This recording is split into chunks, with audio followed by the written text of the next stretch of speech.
Masaya na lang po kami kapag nakita namin na malinis na. Pero always, karamihan, ang Manila Bay, ganyan ang basura. Hindi naman na kasi bago, di ba ma'am, sa atin? Kahit wala pa pong Dolomite Beach po. Opo, ganun na po. Wala pa pong Dolomite Beach. Ganito na po kami. Nag-o-operation, talagang may naka-assign everyday. Everyday. Opo. Masaya na lang ang Manila Bay kapag nalilinis sa isang araw. Makita mo yan ngayon, maganda. Sa masusunod na araw, heto na naman ang basura. Heto ka na naman. Heto na naman, linis uli. Walang katapusan linis ang Manila Bay.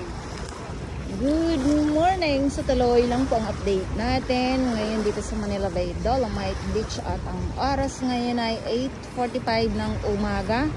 Sa mga nagsasabi po na wala pong naglilinis, pinabayaan, hello, MMDA, nandito po sila. Hi, Stero Rangers na DNR. Hello again. Bro, DPS Mandaragat.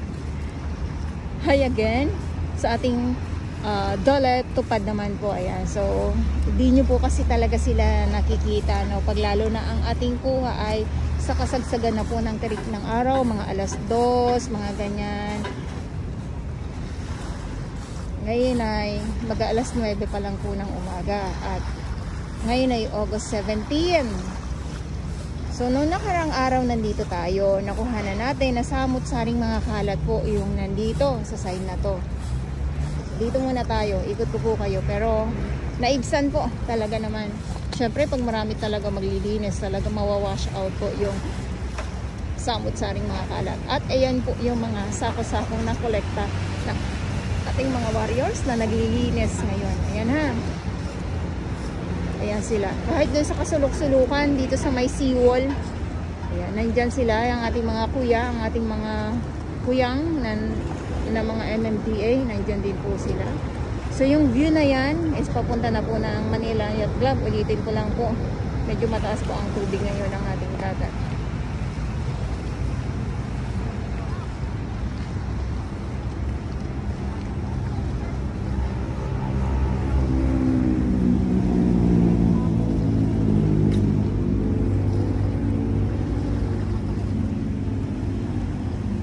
Okay.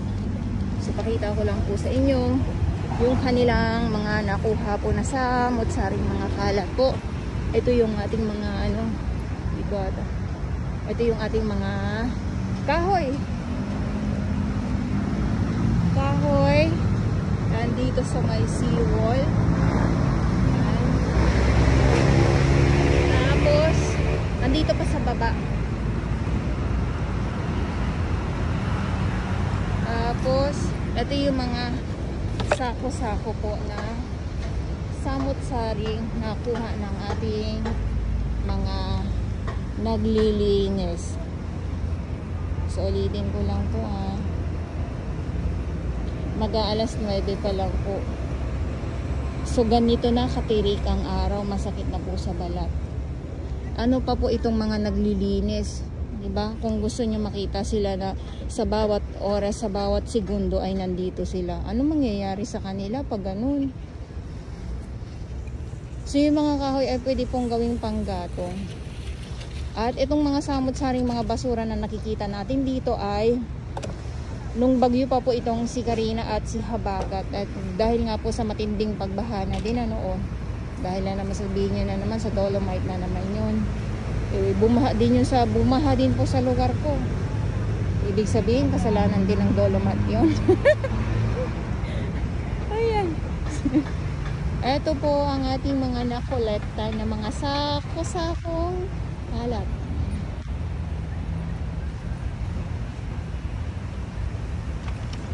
So hindi lang dito, pati doon sa may kabila, doon sa one na kung saan ay doon tayo galing naman po.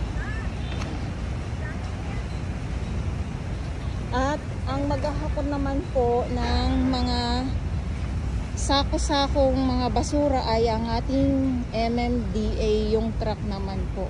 Ulitin ko lang ha.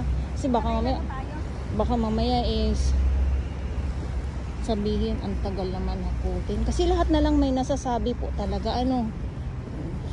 Lahat na lang may nasasabi. Ayun.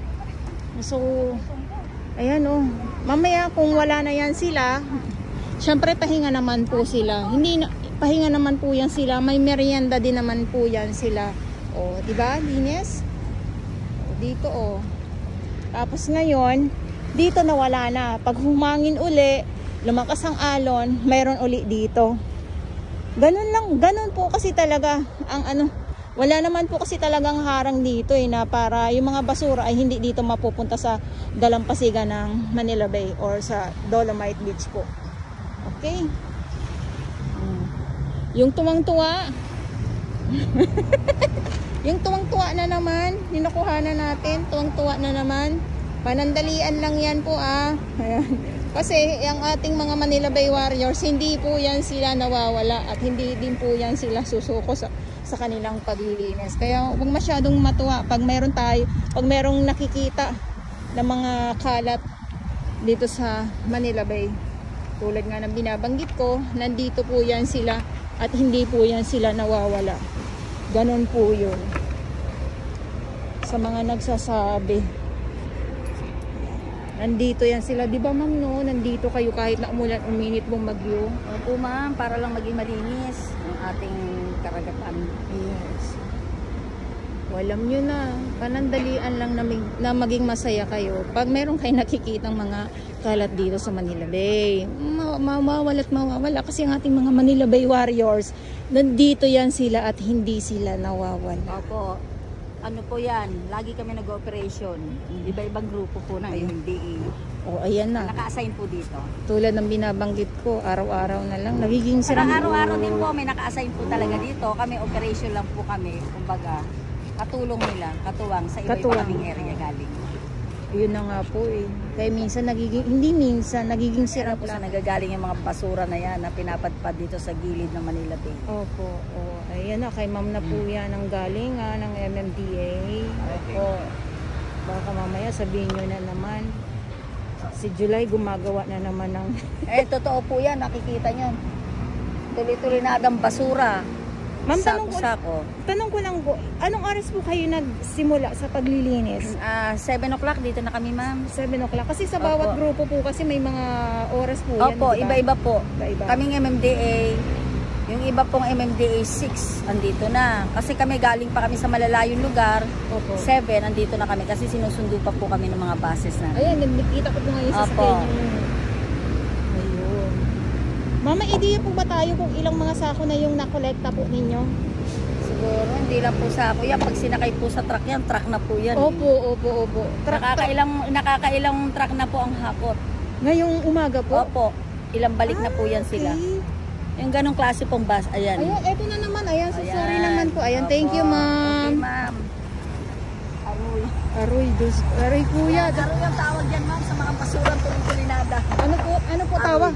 Ano Aroy po? ang tawag namin yan kasi sakit ng ulo po namin yun. Aroy? Opo. Aroy. Ito na naman. Ito na naman daw po sabi ni ma'am. Opo. Aroy pala ito ang tawag sa kanila. Opo, kasi po katinan nyo naman, grabe ang basura, Opo. ma'am. Ngayon yan, malinis. Mamayang hapon, ma'am, makikita mo na naman yan. Tuloy-tuloy na daw. Lalo na pag umulan, ay pag may ano bagyo pag po. may bagyo. Opo, umaabot po yan, sumasampa ang mga basura dyan sa taas. Ayun ang yun yung sinasabi. Yan ang ko. problema ng ating gobyerno. Opo. Kung paano masosolusyonan. Thank you, ma'am. Sige po.